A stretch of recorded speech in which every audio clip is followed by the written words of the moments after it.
Hujan disertai angin kencang yang melanda Kabupaten Buleleng mengakibatkan bencana longsor di Desa Munduk. Sebuah rumah terseret longsor dan penghuni rumah yang terdiri dari 7 orang itu berhasil selamat. Hujan deras yang mengguyur hampir seluruh wilayah Buleleng Senin malam memicu tanah longsor, banjir, dan pohon tumbang di sejumlah titik. Salah satunya bencana longsor menerjang Banjar Tamblingan, Desa Munduk, Kecamatan Banjar. Sebuah rumah yang ditempati satu keluarga beranggotakan 7 orang terseret longsor. Untungnya seluruh penghuninya selamat dari paut, termasuk bayi yang masih berumur 9 bulan. Rumah semi permanen yang terseret longsor adalah milik warga Ketut Sama. Menurut anak Ketut Sama, Kadek Oktaviani, saat musibah terjadi dirinya sedang tertidur lelap. Tak disangka dirinya telah tertimpa reruntuhan bangunan. Untungnya sang ayah segera menolongnya. 3 motor milik keluarga itu hanyut.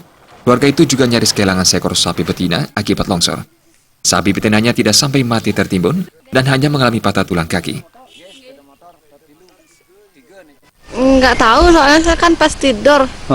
Pas bunyi itu baru bangun, udah ketimpa semuanya. Timpa, ini bapaknya kan pas ke dapur bangun sama ibunya.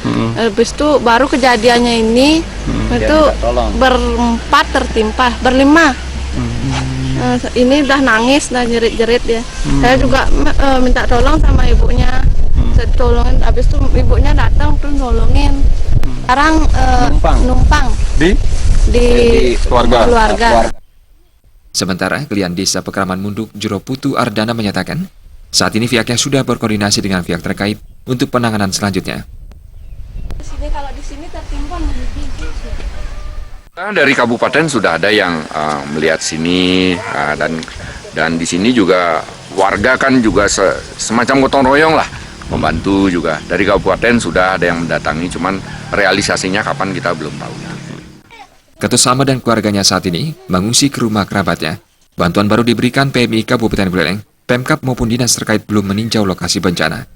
Komang Yuda, Bali TV.